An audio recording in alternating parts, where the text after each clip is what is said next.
order to stop the drug problem in this country, akin yun.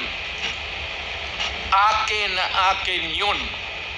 Ako ang nagbigay ng order kasi ginawa nila illegal or legal, akin yun. Thank you, Mr. Chair. I take full responsibility for it. Thank you, Mr. Chair. Yun po yung tanong ko. Yung families of innocent extrajudicial killings, kayo din. File the case in court. Mr. Walang Chair. problema. Nandiyan ang korte. Yes, Mr. Chair. Second question ko. Responsable kayo kasi polisiya nyo yon.